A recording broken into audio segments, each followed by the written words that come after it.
This is the Hidden Killers podcast with Tony Brueski. Featuring former FBI Special Agent and Chief of the Counterintelligence Behavioral Analysis Program, Robin Dreeke.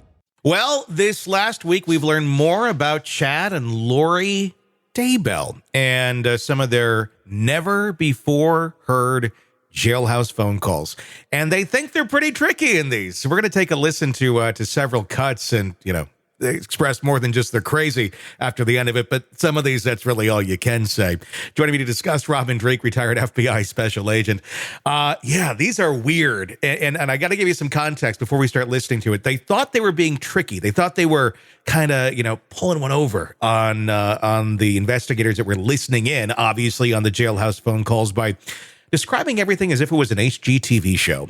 Talking about contractors and projects, and you know what I mean? Oh, I know what you mean.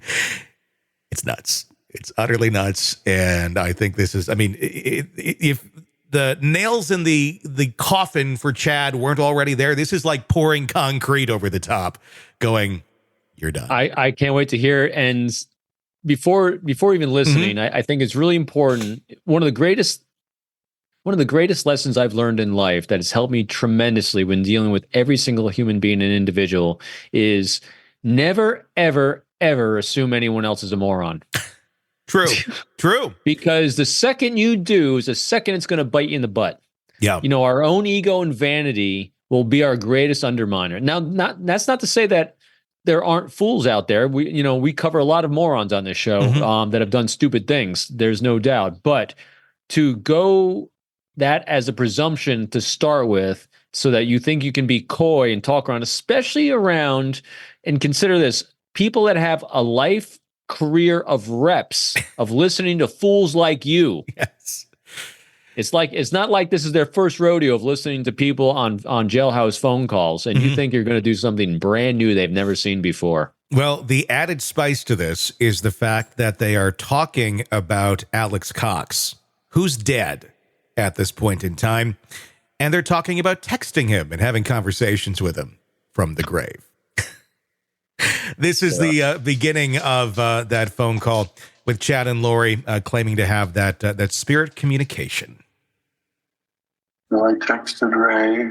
He responded pretty quick. Oh, that's good.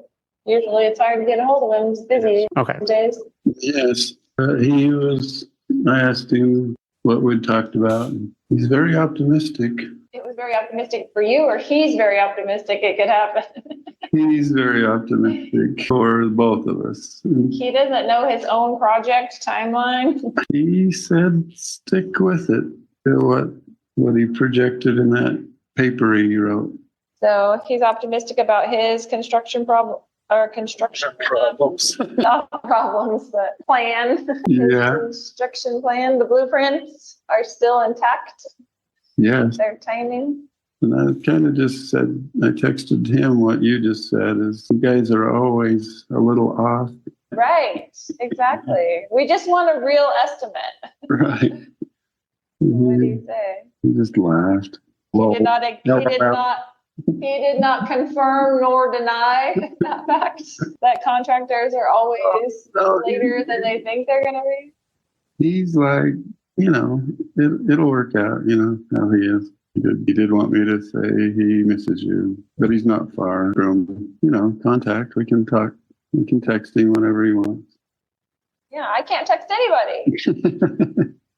Have text. You text for me. That's like me telling you, I need you to tell this person and talk to this person. So Chad has somehow convinced Lori that he's texting Alex Cox from the grave. And she's buying it full force. Oh, okay. Yeah. And I don't know if text is like a euphemism for like him getting mental messages or what, but I don't know. I think it might actually legitimately mean texting, judging by some of the other things we're going to hear. I'm just so glad she was found mentally capable to stand trial, and him too. They're nuts. She's not mentally. That's the thing, is she shouldn't have been, because no, she's not. Not at all. And the thing that really struck me the most during that too is the flippant disregard for life. Yes. Yeah, they're sitting there joking and laughing and projects. You mean killing your kids? Those are two vastly broken brains. Yeah. That's it. I mean, it really, they are broken. Yeah. Those are just broken. And it's very, and we've talked about before too, people try to sometimes overanalyze a broken brain. Mm-hmm. It's just those are two broken people that have no empathy. Those two brains are incapable of anything more complex than grabbing onto each other and trying to have an easy life by taking people's money from their insurance. That's it. Yeah. No, and everyone else should go by the wayside. Yeah. That's it. Here's another Very simple. Here's another clip. This is them communicating about messages of the percentage chances of them getting in trouble for their actions. It was good to talk. I hadn't texted him in a while.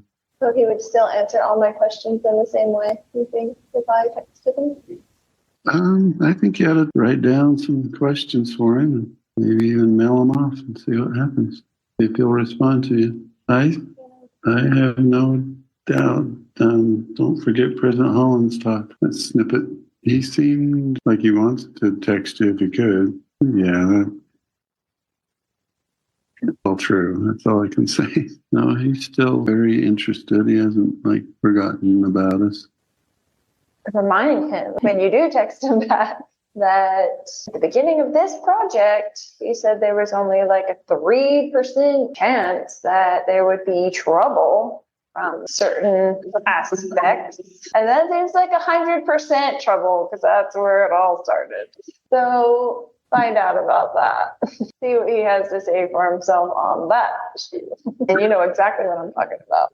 I do. Recall what I'm talking about? Oh, I know exactly what you're talking about. Okay. I don't even know where to begin because it's like children, talking. And Lori seems full-fledged believing that she's going to have these communications. I don't think Chad does. I think Chad just is trying to say whatever he needs to say to keep Lori at bay. Because, it's 3% chance, now it's 100%. Better talk to him about that. It's all true. I noticed that. There was an interesting line in there. It's all true. Nobody questioned if it was true or not. It's almost like he was getting a little bit concerned if maybe the jig was up. Again, not a clinical psychologist here, so we can't diagnose anything. But, if you're looking at psychopathy, she spikes from my outside appearance without being tested as high on psychopathy. Yeah. But remember, just because someone's a psychopath doesn't mean they're intelligent, because there is she, like you said, she completely buys into the fact that Chad is texting him in the afterlife and getting answers. Yes. She is completely congruent with her emotional response, her verbal response, the modulation, the tenor. There's everything is completely congruent. That she completely believes everything she's saying and everything he's saying. Yeah, it's dumbfounding, as if he were alive. I mean, that's really it. Feels like if you didn't know he was dead, you would think they're talking about someone who is alive.